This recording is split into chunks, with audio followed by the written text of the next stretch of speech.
You're listening to the StudioPTBO podcast, where we talk all things marketing to help you build and grow your business online.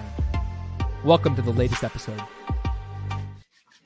And welcome to the StudioPTBO podcast. We are back, and we're back at it again with another guest. This is an exciting day. This is a day that we're going to talk a little bit about shipping, a little bit about electronics, and a little bit about business. So, Neil Morden, before we introduce our guest, how you doing? Life's good? Cody, I cannot complain, sir. Life is good. I wake up every day with a good, healthy attitude, and being around you and the good people in the world helps inspire me. So yeah. And speaking of which, inspiring people, we have a renowned Canadian entrepreneur on the show today. I'll let you introduce him, Cody. Yeah, what to say about Jim? We got actually connected on a talk show through. So I reached out originally after we did a talk show together. We were probably on a talk show for about an hour. Jim is the CEO of Danby Electronics and also the CEO of ShipperBee. And Jim, it's such a pleasure to have you on our show to chat a little bit deeper about marketing, mindset, knowledge. And just, really excited to hear kind of what you have to say around business, and because you've done a lot in business and philanthropy. So why don't you give us like kind of a high level overview on like who you are, what you do, kind of the Spark Notes version of how Jim got to where he is today. Sure. So I was an engineer just graduating from university. I needed a computer, got a better deal if I bought two of them. So I bought two and sold one. And then someone wanted a printer. Then someone wanted some memory and some disk drives and another computer. So next thing you know, I'm buying and selling computer hardware, software, peripherals. And I built that business to a couple billion in sales. And then I retired. I moved to New York for 5 years. My dad got sick, so I moved back to Guelph. And I sat on the board of Danby Appliances. And the CEO resigned, and I said, I can go in and run that. Danby Appliances does about 400 million in sales. So we make maybe 2 million appliances a year. So it's kind of in my size range, and it happens to be in Guelph. And that's pretty well the story. Along the way, I invested in a lot of businesses, and I coached and mentored and was on boards. And the most famous one was BlackBerry. So I was one of the founding directors of BlackBerry. That would be another claim to fame. But best if you just ask me questions about anything. For sure. I want to go back. I want to go back, Jim, to where it really started, and that's with Jim's painting. Oh, you want to go way, way back? I want to go way old school here because I watched, did a lot of research on you, as I do all our guests, and you talked about two of the fundamentals you learned there in starting that business, and I'll sort of let you walk our listeners, our viewers through that. But give us the lens of starting Jim's painting and what you learned about customer service and being punctual and all the good things. So I was growing up in Woodstock, Ontario, and my dad asked me to help him paint the house, and I painted the house. A neighbor asked if I could paint their fence, and next thing you know, I was making money painting houses. And interesting thing, at that time, I was in high school. I was too young to drive, so I couldn't buy the first truck I bought before I was old enough to have my license to move ladders and stuff like that. I hired all my friends, my brothers, to help me paint. I just go on my bicycle, see a house that needed painting, go put a little flyer in the door saying, I'll paint your house for $500 or whatever, and then I go and paint the houses. And as far as why I thought I was a success is I would show up when I said I was going to show up, and I was polite. So when I went into someone's house, I took my shoes off. I would actually clean up any garbage that was in the person's hedge if you're painting outside the house. And I would do just those little things which weren't necessarily typical of my competitors in that time. So it was mostly the really simple, show up on time, be polite, and do what you say you're going to do. And that's pretty well a good fundamental in most businesses. Mm-hmm, mm-hmm. Yeah, I find it like, a lot of entrepreneurs, a lot of business owners that we work with, they really... like we talk a lot about key fundamentals, key mindset. So I'm really curious to know, like really early on in business, like what were like 3 tactics that really, I guess, shaped, you to get you to the point where like you like you wanted to start serving on boards, and what, like, you know, what, like, was it a growing up, like, what was it about growing up that kind of got you to where you are today? Is there any like key elements, key fundamentals that you learned along the way that you would like to share with our audience? Well, I talked about the one fundamental is just do what you say you're going to do, be polite, show up. I also had very high work ethic. So I would work.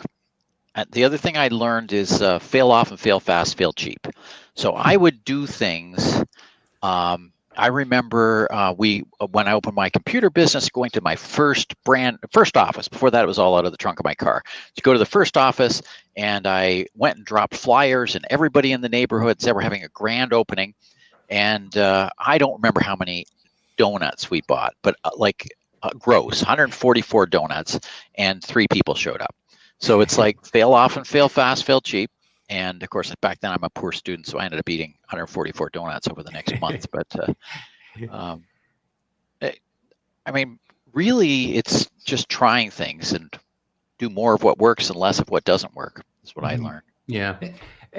So, and where did your ethos, I'm curious, because this applies to Danby and sort of how you lived your life of doing the right thing. Was that instilled from you at a young age from your parents, or from observation, or from reading? But it's really a motto you seem to have followed in the trajectory of your career and life, and sort of walk us through where that came from, what the blueprint was for that, and the foundation, and, you know, how it's really motivated you and inspired you throughout your life and your employees.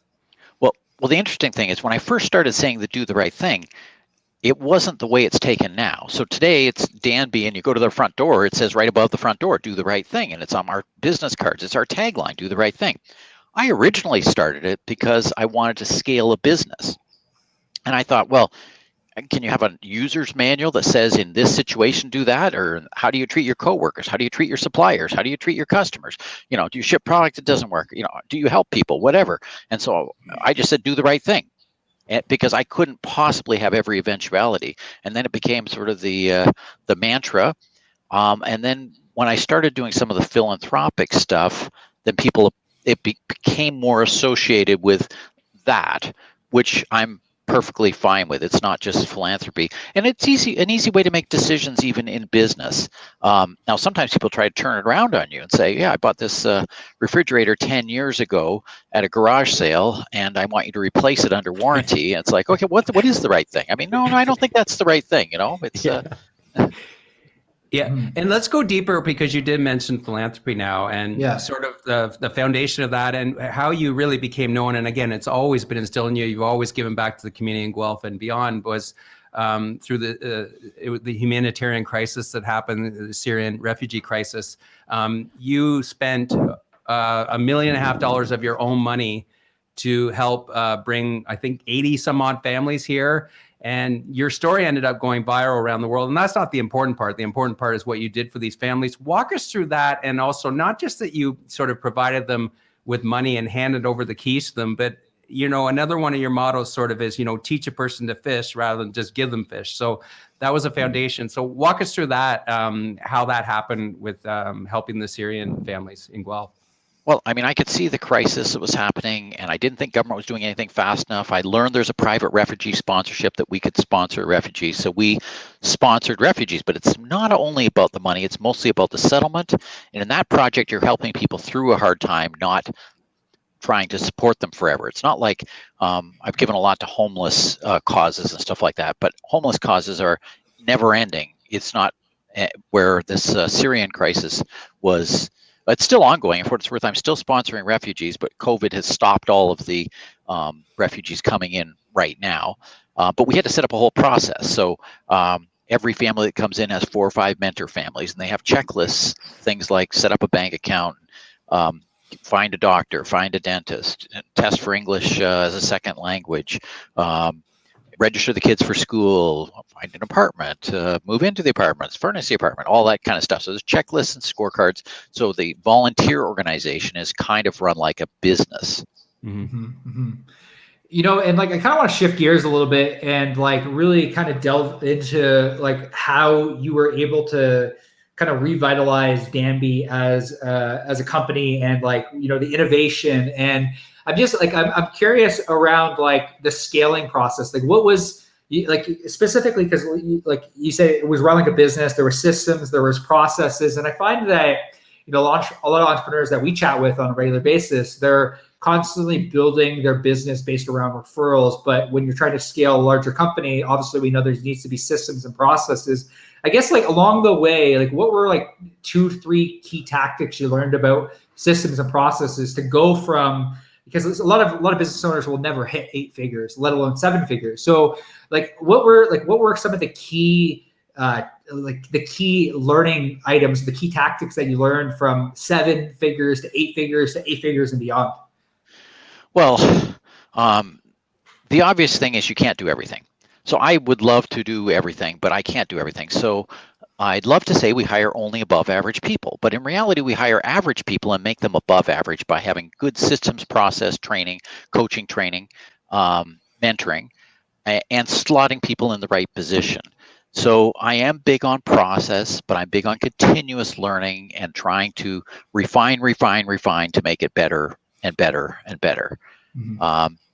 So that's more or less what I do is, just try build a business that's scalable. The other thing I learned actually is when you're doing 10 million in sales, I look at people doing 50 million in sales. And when I was doing 50, I look at people doing 100. When I was doing 100, I look at people doing 500. I was looking at 500 to look at people doing 1 billion. And I learned that to go from one level to another, mostly it was about what I give up. It's not about what I do, because that's the way to scale. If I keep doing it all, it's not long-term scalable. Now, right now, I'm diving deep into one of my areas of my company. I dive in deep, and I actually do. So I understand what needs to be done, and I work along with everybody to try to make it better. But at the same time, I'm thinking, what's the process? How do we change this? How do we make it better? How do we make it faster? How do we save money? How do we make it better for the customers? And then my hope is I will slowly ease out of that area, and the processes that were put in place will, I'm not going to say stick, because they will stick, but I'm hoping that the thought process also sticks to say, oh, if Jim was here, he wouldn't put up with this speed or slowness or whatever. What would he be doing? How would he be getting IT to solve it? Or I have no idea, whatever. So, I've had to completely reset people's mindset around speed. And so that's what I'm doing right now. Yeah, and you're trying to leave a legacy and a framework, right, for when you do go into retirement again. You're saying, which is really important to the foundation. And speaking of when you retire again, when and if, what did you go through in that 5-year phase when you did retire and you went to New York? Because I always, Cody and I interview entrepreneurs from around the world, and they just seem to be wired to always be doing things and starting new companies or this or that. So what did 5 years of retirement look like for Jim in New York? So when I was retired, I was doing angel capital, and I sat on a lot of boards and whatnot. Cody asked earlier, when did I decide I want to be on boards and stuff like that? I had business success first. Then I was asked to join a board, and then I was asked to join another board, and then I had an opportunity to invest in a startup company. And so it more or less became, as I was successful, I had the opportunities to do that. And as I was successful, I made money, which meant I could invest. When I started, I had no money. And the same thing is with being on a board. So in New York, I was on boards. I do some consulting. I did a lot of angel investing. What I learned is I don't like not operating a business.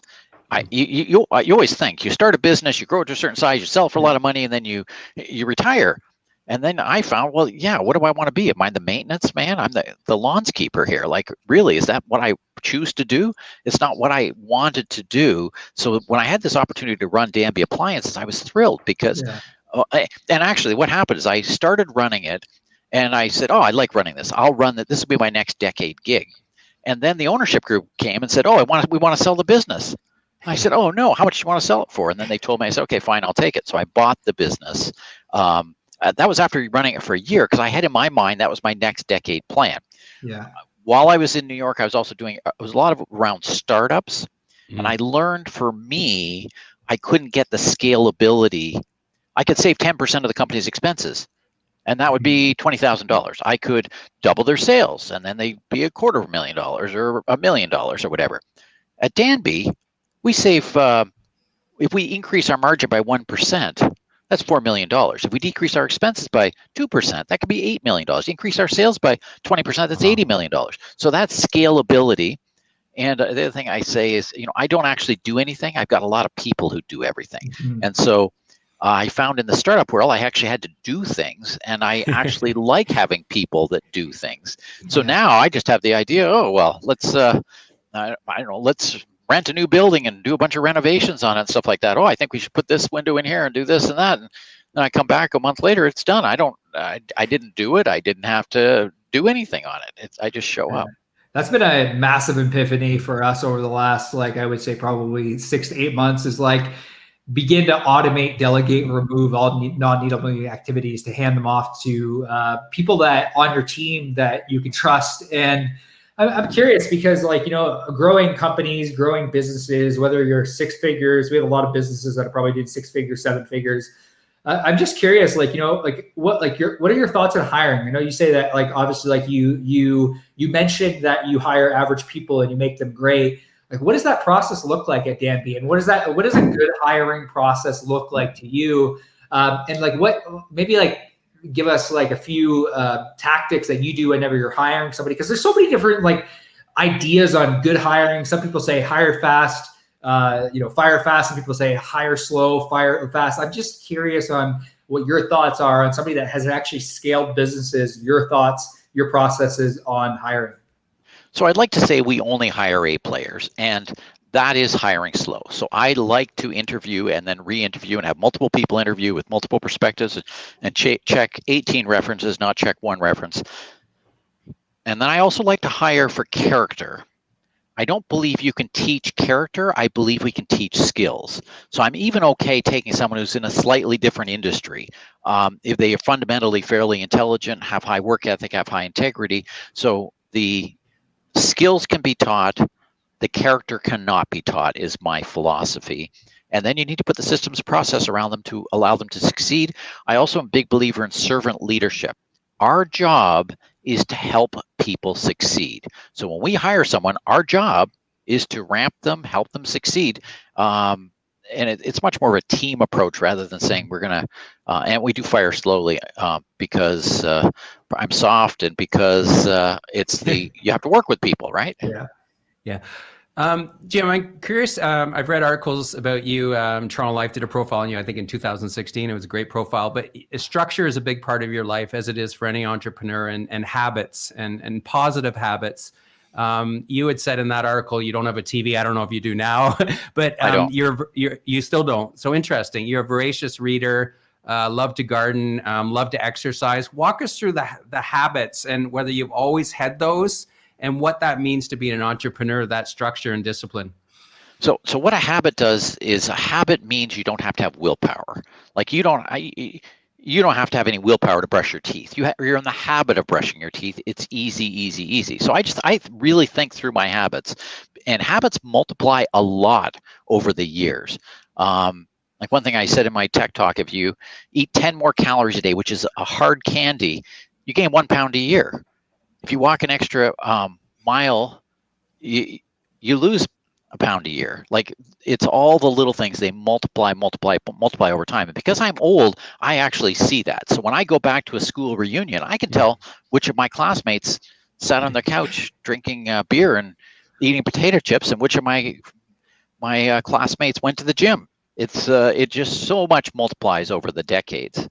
So I'm a big believer in habits, and around marketing, I have a lot of habits and had a lot of habits because that's how you keep in touch. What marketing is keeping in touch with multiple people or selling to multiple people at the same time. Multiplying your sales effort is what I look at it. So for instance, I've got 20,000 LinkedIn connections, and I send a quote, usually a quote from a famous person, and then when this podcast goes live, you're going to send me the link, and I'll put it out on my LinkedIn, and so everything sort of is synergistic. Some of those people watch it, and those people are my customers.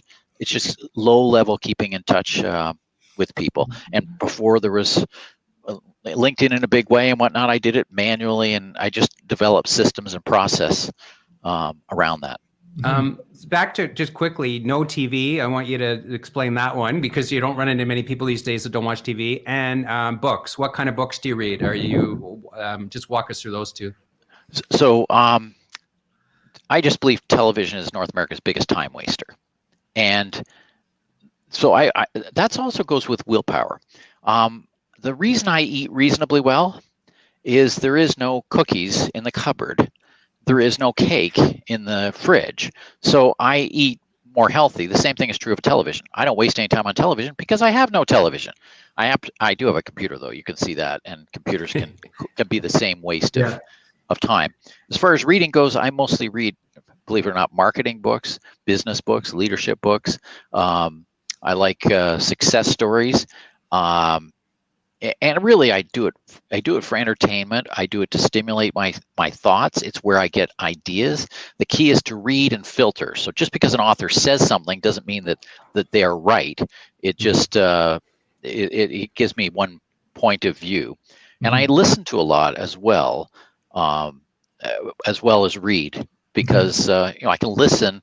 That's using a time management trick called the power of while. What can you do while you're walking? What can you do while you're driving? Of course, we're not driving much in pandemic, but I even my 10-minute drive to and from work over a week, that's over an hour of 2 hours of listening time, which would get me through an audiobook or a podcast easily. I love how the marketing conversation came up because I'm really curious because, you chat a lot about LinkedIn. I'm curious kind of your mindset on other social platforms. I read something, as we were kind of researching about you haven't really dived too much deep into Instagram, but I'm curious, I obviously we see you from a thought leader perspective. You have LinkedIn, you're connecting with people on LinkedIn, but I'm curious kind of what the marketing strategy is for ShipperBee specifically, because it's a little bit of a different company. And then what's the marketing strategy for Danby? Was there a marketing strategy, or is it more of a referral type partnership, strategic partnership? Because, and the reason I asked that is because I spent 10 years at Best Buy, so we carried your product. Very familiar with the appliances. So I'm just curious, was there a marketing strategy or was it more of a strategic partnership strategy to scale these companies? I mean, everything blends together. Is it marketing, or is it strategic partnership, or is it salesmanship, or is it product? Is it pricing? Is it service? What are the various things? They all work together. ShipperBee and Danby are very, very different. ShipperBee is a courier. And so your customer is any business who's shipping products. It's business to consumer, business to business, any .com company. And so the approach to that tends to be a PR approach to marketing. So you want to get in the paper, you want to get on television, you want to get on the radio, except at the same time, because that's a relative startup, you need to match your capacity with your sales, because it wouldn't help if we went out tomorrow and sold 100,000 parcels a day and then we fall flat in our face, because when you start in a startup, you need to have 5-star reviews. So we need to have perfect execution when we start delivering parcels, because then you're going to say, oh, use this ShipperBee company, it's great. And the angle for ShipperBee is also it's an environmental play. So we save 73.1% of the greenhouse gas per parcel shipped. The parcel industry is growing rapidly.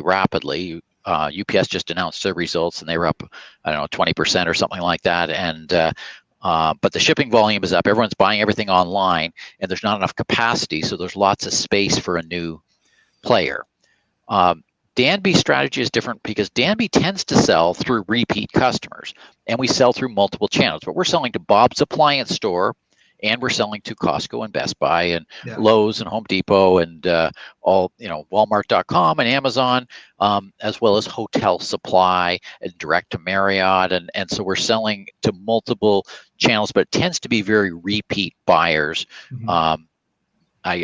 We don't sell very much direct. We sell some parts, of course, because I can't expect retail dealers to have every air conditioner hose in stock and stuff like that. But and how would you say, because I think I really believe that entrepreneurs don't really have, like many entrepreneurs don't have a referral strategy. Like how have you been able as a company to maximize that referral strategy? Because obviously, like when you're going direct to consumer, you can run ads and you can do all these different things, but like how have you been able to scale the relationships to get more people to refer you or to create more strategic partnerships? Maybe walk us through the strategy around referrals or the strategy around strategic partnerships.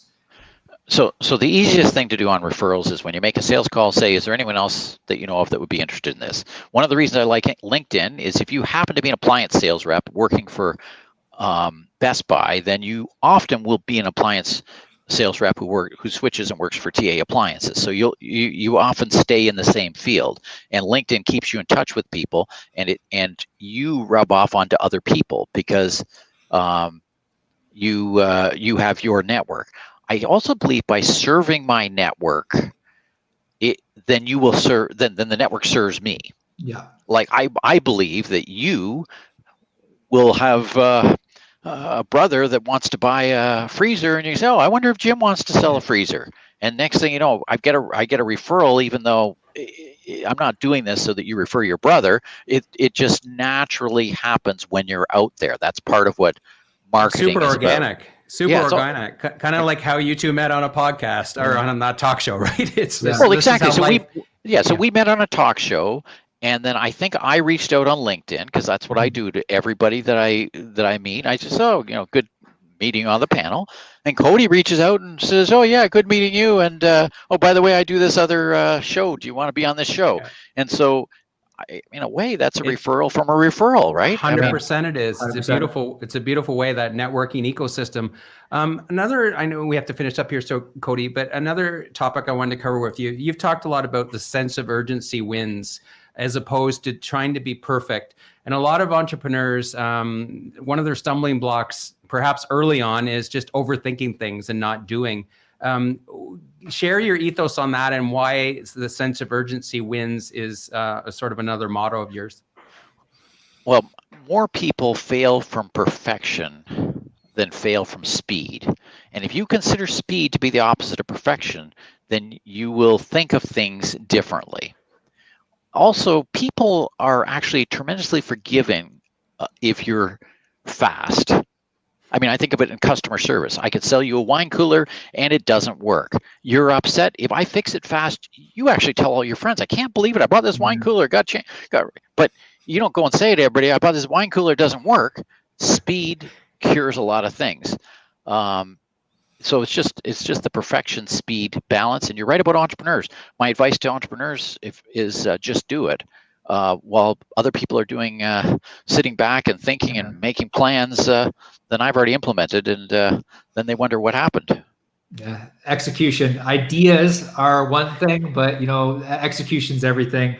Jim, I feel like we just got so much value out today, and I just appreciate your time more than anything. It's great to sit down and chat today, especially fellow Canadians. We were with a bunch of Americans last time, and now fellow Canadians here talking, marketing, mindset, business. If somebody were to want to reach out to you personally, or if they would want to learn more about Danby or ShipperBee, I guess what's the best way somebody can reach you directly? So I have this little test for people. If they can't find my email address, they probably don't deserve to reach out to me. But like I said, I'm on LinkedIn, and the name of the company is Danby Appliances. I would hope that you can Google that, and ShipperBee, which I hope you can Google. As Neil pointed out, I am reasonably public, so you can find a lot of about me or what I do in Google. The other thing I will say, as a polite Canadian, I do tend to respond. Which, if someone reaches out on LinkedIn, I often will connect, especially if they say they heard me on this show, because it's just the polite Canadian thing to do. Well, they will hear you on the show because it will go viral. You're promising a lot. It's like this is customer service. Under promise, over deliver. Come on. That's right. Jim, thank you so much for your time today. It was great to kind of chat today again. And Neil, hope you have a great day as well. And thank you everyone for tuning into another episode of the Studio PTBO podcast.